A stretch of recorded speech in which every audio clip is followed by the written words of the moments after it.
In a previous story I did covering crime in Richmond's Iron Triangle, this officer was approached by a victim of a crime as soon as he stepped out of the car. They ran and jumped on the 72 bus and went down towards Point Richmond. How long ago did you call the police? However, 1 year later, we're in the heart of the Iron Triangle at 4th Street and McDonald Avenue. Richmond Police LT.ManjitSappal says crime in this area has drastically reduced. In the past, we've had significant problems with people loitering, selling drugs, issues with violent crime, and it's different today.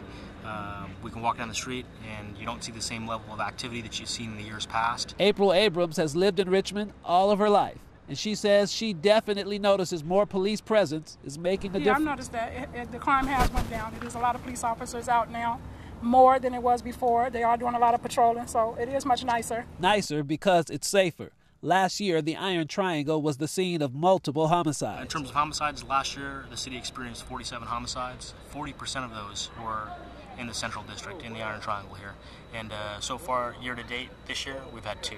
Lieutenant Sappal says crime is down across the board in Richmond about 20% due to a focused effort in a few key areas, like recruiting more officers and getting them onto the street. Yes, we've hired 12 officers this year, bringing us to 170 sworn officers, and we expect to swear in 4 more officers next week.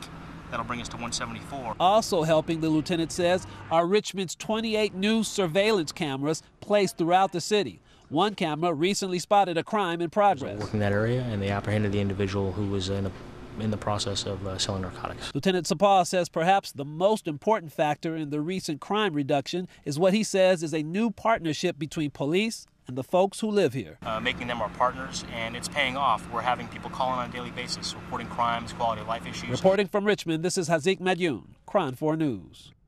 What's that area called? That's the Central District, that area specifically.